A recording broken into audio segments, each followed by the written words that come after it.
Hi guys, Jamie here, the makeup artist for StyleClubTV. Today I'm going to show you the products I used on Justine for her makeover. To start off and moisturize her skin, I used Cetaphil Moisturizer.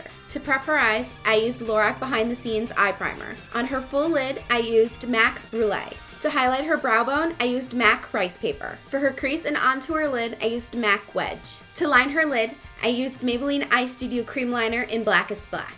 To blend out and set the cream liner, I used MAC Carbon. Then on her lid, I used MAC Romp.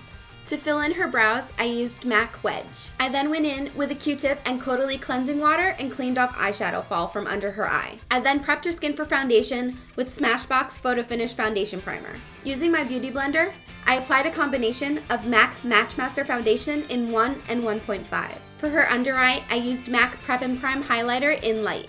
To set her foundation, I used Visiora powder in PC002. For her contour, I used MAC Mineralize Skinfinish Natural powder in medium dark. For her cheeks, I used Smashbox Softslights in Glow. For her lashes, I used Maybelline Great Lash Waterproof Mascara in Very Black. For Justine's lips, I lined them with a MAC pencil in Soar. Then I applied a NYX Soft Matte Lip Cream in Milan and a Beauty Rush Lip Gloss from Victoria's Secret in Passion Fruit. For Justine's hair, I curled it with a 1-inch curling iron. Then I sectioned each piece and pinned it up to let the curl cool. Then I simply brushed my fingers through it to shape the curls how I wanted it. Then I applied a light coating of hairspray to set the look. Alright guys, that's it from me. For a full list of products used, check the info below and have a beautiful day.